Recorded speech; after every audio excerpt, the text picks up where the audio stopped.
Գյուրջան Կասկադ 60 ամիս փուլային վճարում բազմաթիվ առավելություններ։ Պայմանագրերում ու համաձայնություններում դուք ՄԱԿ ամբիոնից ստիպված եք լինում հակազդել, ասել, որ անհասկանալի է ըստ էության այսպիսի հայտարարությունը։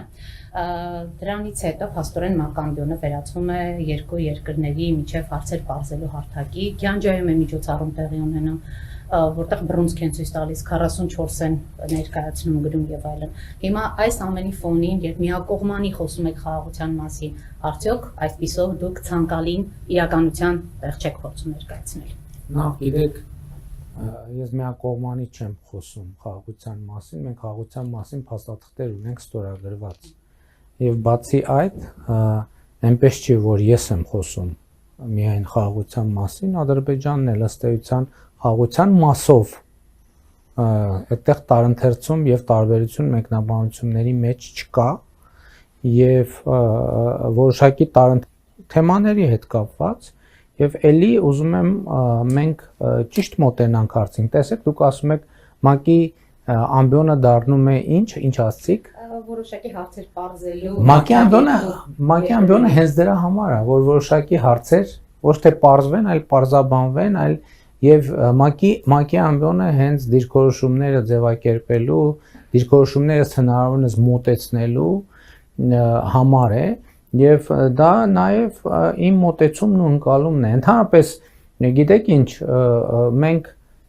հետեւաբար, եթե ենթադրենք, որ ձեր ամեն ինչ հենց ձեր հարցի տրամաբանության մեջ է եւ չկա որևէ առարկություն ձեր հարցի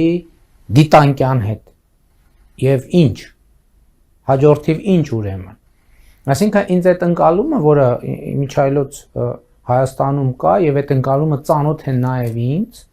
եւ ես հաճախ եմ ասում որ այն բոլոր ընկալումները որ այսօր Հայաստանում կան եւ որոնց վրա հիմնվելով քննադատվում է այդ թվում մեր գործողությունները այդ թվում իմ գործողությունները ես այդ ընկալումների կրողն եմ եղել Այդ ընկալումներից ոչ մեկը ինձ օտար եւ անծանոթ չէ։ Հենց այդ եմ ասում, որ այդ թվում իրական Հայաստանի գաղափարախոսության մեջ կա մի շատ կարևոր էլեմենտ։ Խոսքը վերափոխման մասին է։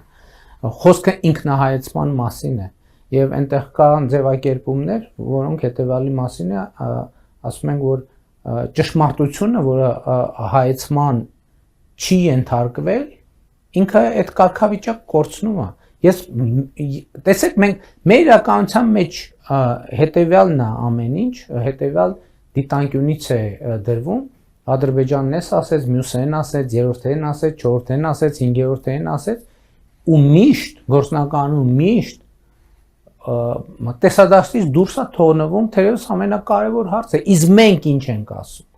Հենց տեսեք մենք երկար տարիներ խոսել ենք Հայաստանի սուբյեկտայնացման մասին, որ Հայաստանը ոչ թե միջազգային հարաբերությունների սուբյեկտ է, այլ միջազգային հարաբերությունների օբյեկտ է։ Դա ինչի՞ց է եղել, որ մեզ երբեք չի հետաքրքրել, թե մենք ինչ ենք ասում։ Մեզ հետաքրքրել է, թե ուրիշները ինչ են ասում։ Հիմա ո՞րն է փոփոխությունը։ Մեզ համար ամենակարևորն է, թե մենք ինչ ենք ասում։ Մեզ համար ամենակարևորն է, թե մենք ինչ դիրքորոշում ունենք, եւ մեզ համար ամենակարևորն է, որ մենք մեր դիրքորոշումները ինչքանով ենք համապատասխանեցնում, այսպես ասած, միջազգային երթևեկությանը եւ երթևեկության կանոններին։ Օրինակ, հիմա շատ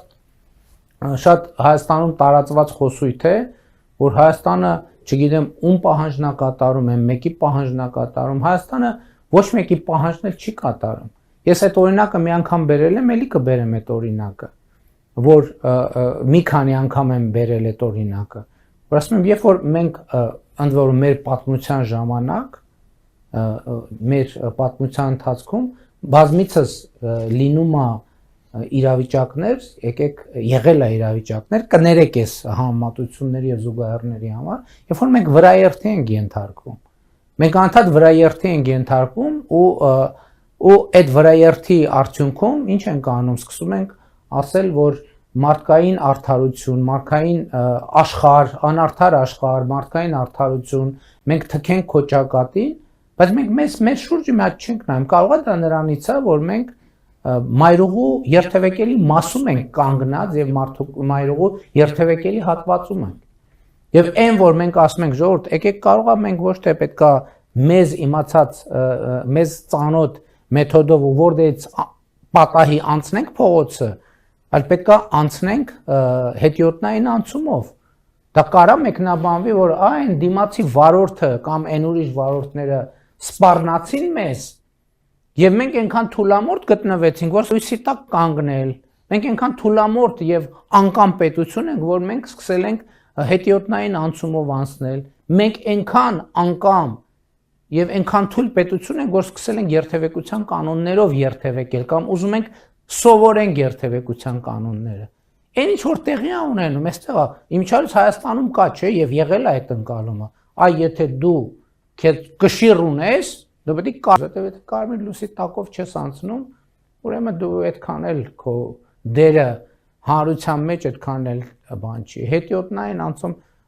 թող հետիոտնային անցումներով միամիտները անցնեն, չեմ ուզում ավելի կոպիտ բառ օգտագործել։ Մենք խի պետք է հետիոտնային, որովհետև մենք ուժեղ տղա ենք, մենք տեն չի, մենք մեր պետական հիգիենայի մասին պետք է մտածենք։ Կամ էլ արձանագրենք, երբ որ մենք ուղղակի կանգնած ենք մայրուղու երթևեկելի մասում եւ ուզում ենք այդ երթևեկու 100-ի տակ ընթացող ավտոմեքենաների վարորդներին եւ ավտոմեքենաներին բացատրել, թե ինչա պատմական արդարությունը, թե մեր արգումենտները ինչքան ճիշտ են, կներեք, դա ոչ մեկին հետաքրքիր չի, որտեղ իրանք ուզում են A կետից գնալ B կետը, չէ՞։ Մենք էլ որ երթևեկից գնալիս ենք լինում, եթե շատ ուշադիր ենք, տեր մենք մեկը փողոցի կենտրոնում կանգնած ինչ որ բան է ասում եւ այլն, լավագույն բանը մենք դանդաղեցնում ենք շրջանցում անցնում, որովհետեւ մենք մեր խնդիր ունենք եւ այդ խնդիրն ենք լուծում։ Նկատի ունեի օգոստոսի